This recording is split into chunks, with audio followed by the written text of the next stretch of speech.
మీరు చేపలు తినడం మంచిదని చెప్తా ఉంటాను, నేనే చెప్తుంటాను. చికెన్ కానీ చేపలు కానీ తినండి, మటన్ కొంచెం ఎక్కువ తినకండి, రెడ్ మీట్ అవాయిడ్ చేయండి అని చెప్తుంటాను. అయితే చేపలు తినేటప్పుడు చాలామంది ఏమడుగుతున్నారంటే చెరువు చేపలు బెటరా, సముద్రం చేపలు బెటరా? ఇది ఒక్కసారి మనం జాగ్రత్తగా చూసుకోవాలి. చెరువు చేపలు అంటే మనకి బొమ్మిడాలు కానివ్వండి, బొచ్చె కానివ్వండి, రవ్వు కానివ్వండి, ఇలాంటి చేపలు, తిలాపియా కానివ్వండి, వీటిల్లో ప్రోటీన్ ఎక్కువ ఉంటుంది, లీన్ మీట్ ఎక్కువ ఉంటుంది, ప్రోటీన్ ఎక్కువ ఉంటుంది, ఫ్యాట్ కొంచెం తక్కువ ఉంటుంది, అందుకే ఫ్లేవర్ కూడా కొంచెం తక్కువ ఉంటుంది దీంట్లో. అయితే వీటిల్లో మనకి మెయిన్ ప్రాబ్లం ఏంటంటే ఒమేగా-3 ఫ్యాటీ యాసిడ్స్ అని ఏదైతే మనం ఫిష్లో చెప్తా ఉంటామో అవి వీటిల్లో కొంచెం తక్కువ ఉంటాయి. కాకపోతే వీటిల్లో మనకి బాగా వచ్చేది ఏంటంటే ప్రోటీన్ ఎక్కువ వస్తుంది, అయితే ఒమేగా-3 ఫ్యాటీ యాసిడ్స్ తక్కువ ఉంటాయి. అదే మీరు ఉప్పు నీటి చేపలు తీసుకున్నారనుకోండి, సాల్ట్ వాటర్ ఫిష్లో మనకి వంజరం ఉంటుంది, బంగుడు ఉంటుంది, కారాప ఇట్లాంటివి చాలా ఉంటాయి. ఈ చిన్న చిన్నవి ఉంటాయి, సార్డిన్స్ ఇలాంటివి ఉంటాయి, అవి మంచివి. పెద్ద పెద్ద చేపలు తీసుకున్నారనుకోండి, షార్క్ కూడా తింటుంటారు, కింగ్ ఫిష్ అంటారు, ఇవి తిన్నారనుకోండి వాటిల్లో కొంత మెర్క్యూరీ ఎక్కువ ఉండే అవకాశం ఉంటుంది. అయితే సముద్రపు చేపలో ఒమేగా-3 ఫ్యాటీ యాసిడ్స్ ఎక్కువ ఉంటాయి, అయోడిన్, సెలీనియం లాంటివి ఎక్కువ ఉంటాయి. దాంట్లో కూడా సముద్రం చేపలో కూడా చిన్న చేపలు తీసుకున్నామంటే చిన్న చేపల్లో మెర్క్యూరీ తక్కువ ఉంటుంది. సో ఓవరాల్గా ఒక ఇంపార్టెంట్ విషయము, ఇప్పుడు కొత్తగా సూషీస్ అనేవి బాగా తింటా ఉన్నారు. సూషీలో ఎట్లా ఉంటుందంటే మనకి ఉడికించకుండా ఉండే చేపను అనమాట, అంటే రా ఫిష్ పెడతారు. రా ఫిష్ పెడితే కనుక దాంట్లో కొన్ని రకాల వామ్స్ ఉండొచ్చు, ఆ వామ్స్ వల్ల చాలా ప్రాబ్లమ్స్ రావచ్చు. అందుకోసం అని చెప్పి ఏ ఫిష్ అయినా సరే రాగా తినద్దు, బాగా ఉడికించినప్పుడైనా తిరగాలి. లేకపోతే సూషీ గ్రేడ్ ఫిష్ అంటారు, అంటే వాళ్ళు ముందు ఫ్రోజన్ ఫిష్ కింద చేసి ఆ తర్వాత ఇస్తారు అనమాట. అట్లా ఫ్రోజన్ ఫిష్ ఉందనుకోండి మనకి దాంట్లో వామ్స్ ఉండే అవకాశం తక్కువ. కాబట్టి ఫైనల్గా మనం ఏది మంచిది అని అంటే 2 రకాల ఫిష్ మార్చుకుంటూ తినడం మంచిది. ఫ్రెష్ వాటర్ ఫిష్లో ఒమేగా-3 ఫ్యాటీ యాసిడ్స్ తక్కువ ఉంటాయి కానీ మనకి ప్రోటీన్ ఎక్కువ ఉంటుంది. సీ ఫిష్లో మనకి ఒమేగా-3 ఫ్యాటీ యాసిడ్స్ ఎక్కువ ఉంటాయి కానీ మెర్క్యూరీ ఉంటుంది. రా ఫిష్ ఏది తిన్నా కూడా దాంట్లో మనకి ఫ్లూక్స్ లాంటి వామ్స్ ఉంటాయి, కాబట్టి అది కంప్లీట్గా అవాయిడ్ చేయాల్సిన అవసరం ఉంది. ఇది ఫిష్ తినే పద్ధతి. నమస్తే. మరణం అంటేనే ఫుల్ స్టాప్, అన్నింటికీ బ్రేక్, కానీ చనిపోయిన తర్వాత కూడా తిరిగి జీవం పోయొచ్చంటున్నారు సైంటిస్టులు. ఏదో ఒక రోజు తిరిగి ప్రాణం పోసే టెక్నాలజీ కనుక్కుంటారనే నమ్మకంతో మృతదేహాలను భద్రపరుస్తున్నారు. దీనికి క్రయోనిక్స్ అనే పేరు కూడా పెట్టారు. ఇలాంటి సంస్థలు ఒక్కో డెడ్ బాడీకి దాదాపు 2 కోట్ల రూపాయలు ఛార్జ్ చేస్తున్నాయి. ఇందుకీ ఇదంతా సాధ్యపడే పనేనా? Have a look.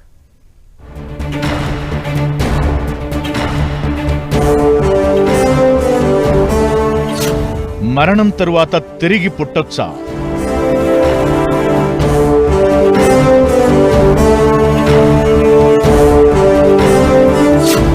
అది కూడా అదే శరీరంతో, అవే జ్ఞాపకాలతో సాధ్యమేనా?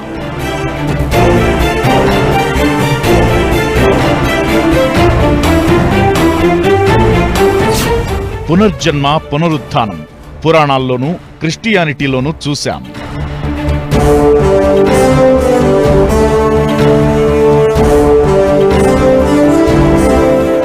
కానీ సైన్స్ కూడా చనిపోయిన మనుషులకి జీవం పోయగలదట. క్రయోనిక్స్ పద్ధతిలో ముందు చనిపోయిన వ్యక్తుల శరీరాన్ని భద్రపరిచి తరువాత వాటికి జీవం పోస్తారు. ఇది ఇప్పటిదాకా జరగలేదు.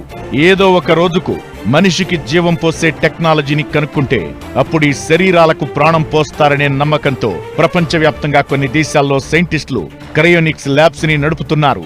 2020లో రవితేజ హీరోగా డిస్కో రాజా అనే సినిమాలో సరిగా ఇలాంటిదే జరుగుతుంది. దాదాపు చచ్చిపోయిన రవితేజని అదే శరీరంతో 35 ఏళ్ల తరువాత ప్రాణం పోస్తారు.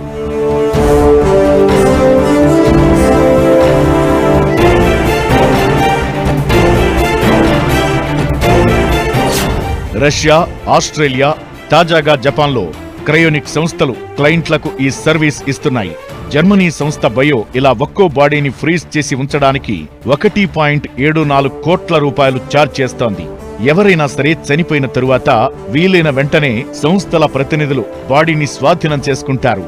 లీగల్ డెత్ సర్టిఫికేట్ అందుకోగానే పని మొదలెడతారు. కొన్ని క్షణాల్లోనే ఫ్రీజర్ బాక్సులోకి ఎక్కించి అక్కడి నుంచి క్రయోనిక్ ల్యాబ్ కు తరలిస్తారు. శీతలీకరణలో మృతదేహంలోని రక్త కణాలు దెబ్బతినకుండా ఉంచేందుకు పాత రక్తాన్ని కొంత తీసి రసాయనాలతో మిశ్రమం చేసిన కొత్త రక్తాన్ని శరీరంలోకి ఎక్కిస్తారు. అనంతరం మృతదేహాలని -196 సెంటీగ్రేడ్ ఉష్ణోగ్రత వద్ద భద్రపరుస్తారు.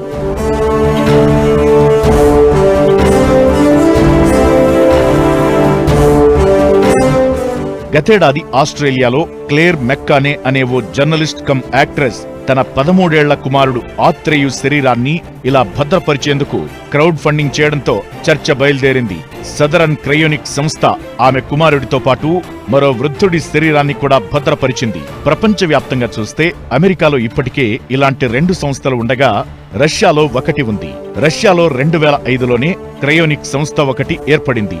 రష్యాలో క్రియోరస్ పేరుతో క్రయోనిక్ సంస్థ నడుస్తుండగా ఇదంతా కూడా రహస్యంగా జరుగుతుందంటారు.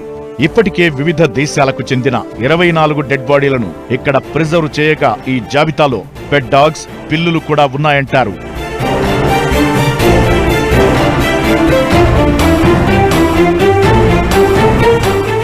అయితే ఇవన్నీ కూడా లీగల్ గా చేస్తున్నవి కాదు. కార్పొరేట్ కల్చర్ విపరీత పోకడలకు నిదర్శనంగా చెబుతున్నారు. అమెరికాలో ఇలాంటి ఓ క్రయోనిక్ సంస్థ కోర్టు కేసుల కారణంగా దివాళా తీసి మూతపడగా అరిజోనాలోని అల్కార్ ఇన్స్టిట్యూట్ ఇంకా ఓపెన్ గానే ఉంది. అందులో ప్రముఖ బేస్బాల్ స్టార్ టెడ్ విలియమ్స్ తో పాటు పలు రంగాలకు చెందిన ప్రముఖుల మృతదేహాలు భద్రంగా ఉన్నాయి. మృతదేహాల వివరాలు బహిర్గతం చేయరాదన్నది సంస్థ నియమం. ఇప్పుడిప్పుడే ఈ తరహా ట్రెండ్ కి ఊపు ఎక్కువైంది. బతికుండగానే తమ శరీరాలను క్రయోనిక్స్ లో భద్రపరిచేందుకు డబ్బులు చెల్లిస్తున్నారు.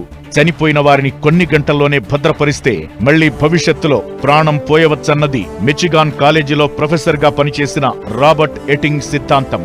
దాని ప్రకారమే ఈ సంస్థలన్నీ కూడా డెడ్ బాడీలను భద్రపరుస్తున్నాయి. ఇది ఎప్పటికి విజయవంతమవుతాయో తెలియదుగాని సైన్స్